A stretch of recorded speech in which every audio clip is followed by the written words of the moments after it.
જે બીજા માટે જીવતા હોય તેમને પોતાના જીવનની ક્યારેય પરવા નથી હોતી અને મધદરિયે પણ મોત સાથે બાથ ભીડી કોઈનો જીવ બચાવી શકે છે। આજે આવી જ કહાની અમે લાવ્યા છીએ આપના માટે, જે એક 5 ચોપડી ભણેલા વ્યક્તિની છે।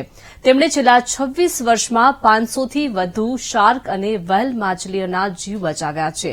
ત્યારે કોણ છે આ શાર્ક અને વ્હેલ પ્રેમી વ્યક્તિ અને શું છે તેમના જીવનની કહાની? આવો જોઈએ સેવાની સરવાણીમાં।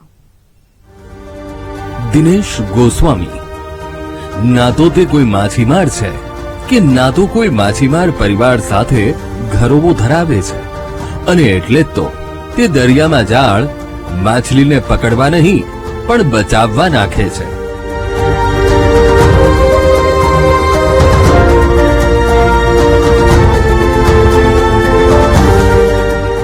માત્ર 5 ધોરણ ભણેલા ગીર સોમનાથ જિલ્લાના એક નાનકડા ગામમાં જન્મેલા અને હાલ કોડીનારમાં રહેતા દિનેશ ગોસ્વામીએ ગુજરાતના દરિયા કિનારે આવતી વ્હેલ શાર્કને બચાવવા 1997માં ઝુંબેશ ઉપાડી અને બની ગયા વ્હેલ અને શાર્કના તારણહાર।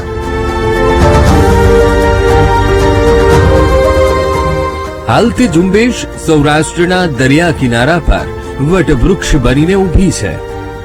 વ્હેલ શાર્ક પર બની રહેલી એક ફિલ્મના શૂટિંગ સમયે દિનેશભાઈ વ્હેલ માછલી પર ચડી ગયા અને પોતાનો એક ફોટો પાડવાનું કહેતા ફિલ્મ ડિરેક્ટરે તેમને કહ્યું કે તું વ્હેલ શાર્કને બચાવવાનું કામ ચાલુ કરીશ ત્યારે તારો ફોટો પાડીશ। બસ આ વાત દિનેશભાઈને સ્પર્શી ગઈ અને ઝુંબેશ ચાલુ થઈ વ્હેલ શાર્કને બચાવવાની।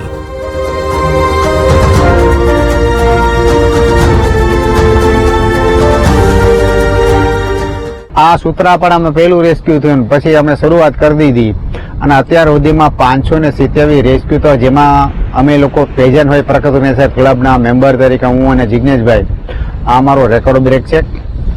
પ્લસ આજના દિવસે વર્લ્ડની અંદર કહી શકે, અમે છાતી ઠોકીને કહી શકીએ કે આટલી વેલ માછલી બચાવવાનું કામ ભગીરથ કામ છે ને માત્ર ગુજરાતમાં અને સૌરાષ્ટ્રમાં અને કોડીનાર અને વેરાવળ સૂત્રાપાડા ધામલેજ આ વિસ્તારમાં થયું છે। ગીર સોમનાથના દરિયા કિનારે વ્હેલ અને શાર્ક માછલીનો ખૂબ શિકાર થતો હતો।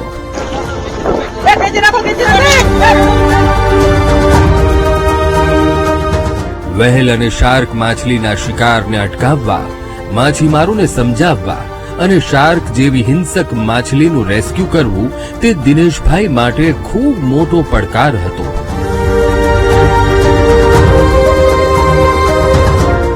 વ્હેલ અને શાર્કને બચાવવા દિનેશભાઈએ મન મક્કમ બનાવી લીધું હતું, એટલે તમામ પડકારોનો સામનો તેમણે ખૂબ સહજતાથી કર્યો।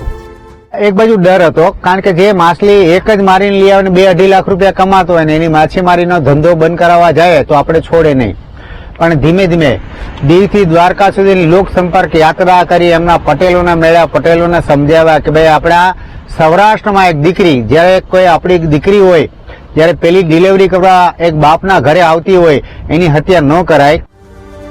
એક વ્હેલ માછલીના શિકાર પર માછીમારોને 2 થી 2.5 લાખ રૂપિયા મળતા હોય અને એ પણ 1997ની સાલમાં।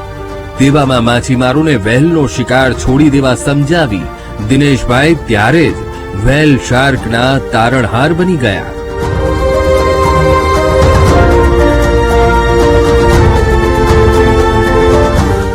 જ્યારે કોઈ પણ દેશમાંથી આપણી ત્યાં જન્મ દેવા માટે, બચ્ચાને જન્મ દેવા માટે આવતી હોય, એને મારી અને એની હત્યા કરી ને એના પૈસા કમાય તો આથી મોટો આપણે પાપનો ભાગીદાર ન બની શકાય।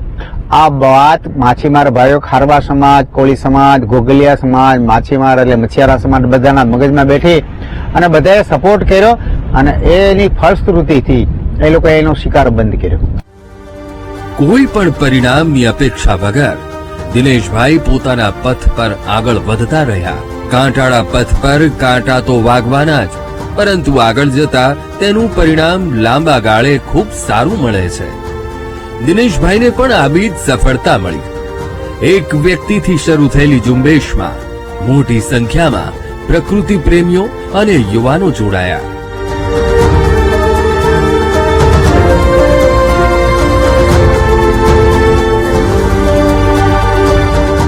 એનજીઓ, સ્થાનિક માછીમારોના છોકરા બધાને મારા સપોર્ટેડ કર્યા.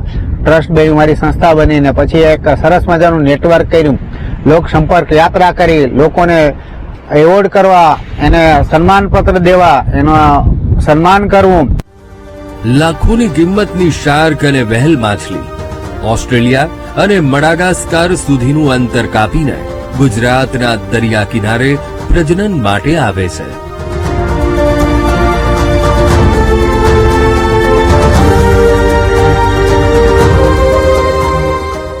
દિનેશભાઈની આ ઝુંબેશ ત્યારે રંગ લાવી જ્યારે 2001માં ગુજરાત સરકારે વેલ શાર્કના શિકાર પર સત્તાવાર પ્રતિબંધ મૂક્યો.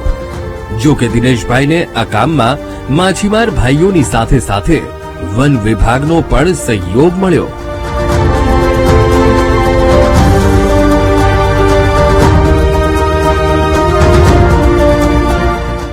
ખૂબ સારા લોકો એ સારી રીતે વર્તન કરે, પણ ઘણા લોકો એવું કહેતા કે દિનેશભાઈ અમારા પેટ ઉપર પાટું મારીને તમે આ લોકો બધું બંધ કરાવો છો, આ તે બધું. પણ એ મેં તું થતું, પણ આ ક્યારેક છે ને ઉગ્રતા પણ થતી, પણ મુખિયા અને પટેલોને વચ્ચે રાખતા એટલે એ લોકો થોડુંક આપણને સપોર્ટ કરતા કે કઈ વાંધો નહીં, ધીમે ધીમે.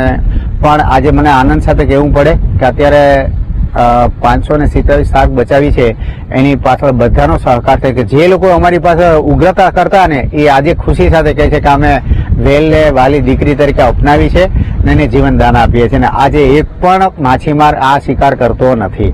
આ મારા માટે ગૌરવની વાત છે ને મારું જે સફળ અભિયાન હતું, મારું સપનું હતું, એ સંપૂર્ણપણે પૂર્ણ થયું છે.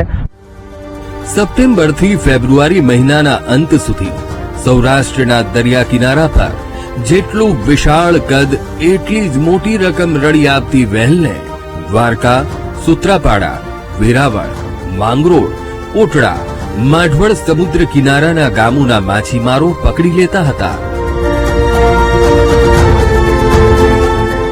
નજીકના એરિયામાં જ રહેતી એટલે અહીંથી બધા બંદરોમાંથી બેરો મારવા જતા. અને પેલા શરૂઆત બોટુવાળાથી થઈ. બોટુવાળા પેલા બેરું મારતા એટલે પછી એને જોઈને પછી અમે નાના આ પિલાણાવાળા છે એ લોકો પણ મારવા જતા. અમારે અહીંયા બંદર ઉપર આવતી 100-150 નંગ આવી જતા એક ધારા, આખા કિનારો પર બેર જ કાપાતી. હા, તે પણ મળે જ. હવે કોઈ મારતું નથી માછીમાર, અમે પ્રતિબંધ મૂકી દીધો બધા. હવે દિનેશભાઈ જેવા પ્રકૃતિ પ્રેમીઓની પહેલથી માછીમારોએ શિકાર છોડ્યો અને દીકરીની જેમ વહેલની સંભાળ રાખવાનું શરૂ કર્યું.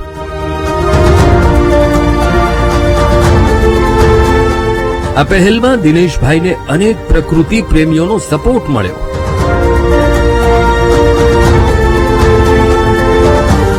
અને માછીમારની જાળથી મુક્ત વહેલ ફરી દરિયામાં આઝાદ થઈ.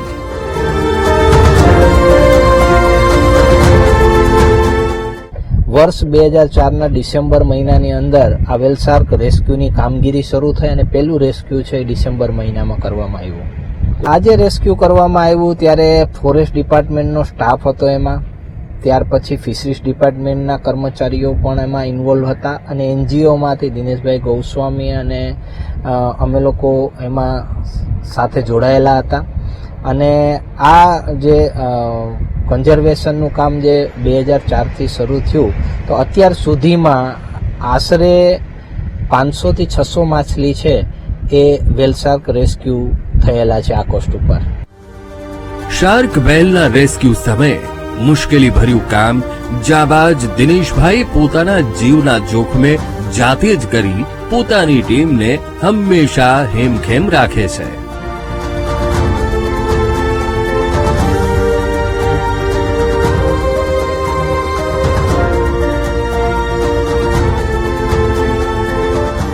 રેસ્ક્યુની અંદર અહીંથી અમે જ્યારે કોઈ પણ આપણે હોડી માછીમારનો ફોન આવે બરોબર, ત્યારબાદ અમે અહીંથી બીજી બાજુની હોડી લઈ અને અહીંથી રેસ્ક્યુ ટીમમાં અમે નીકળીએ. અમારી સાથે ઓછામાં ઓછા 5 થી 10 જણા હોય અને ગયા પછી અમે જે ઝાકીટ છે તે બધું સામગ્રી લઈ અને દિનેશ બાપુ સાથે જઈએ. અને દિનેશ બાપુ જો એવું ક્રિટિકલ જો કામ હોય કે જે માછલીની નીચે જે ઝાડ ફસાઈ ગયેલી હોય ને તોડો ઝાડ હોય તે એવું ભયાનક કામ છે એ દિનેશભાઈ અંદર પોતે પોતાનો જીવ જોખમ કરી અને પોતે છોડાવે છે. અને બાકી સાઈડમાં હવે તેમને હેલ્પ સાઈડ રીતે બધી રીતે કરીએ. દિનેશભાઈ ગોસ્વામીની ઝુંબેશ આજે રંગ લાવી છે. અત્યાર સુધીમાં હજારો વેલ શાર્ક માછલીઓના જીવ બચી ગયા છે અને ગુજરાતના દરિયા કિનારે અસંખ્ય વેલ માછલીઓ પોતાના બચ્ચાઓનો ઉછેર કરી ચૂકી છે. પ્રકૃતિ પ્રેમી માનવીની કામગીરી અને હોંસલાને વીટીવી ન્યૂઝના સલામ.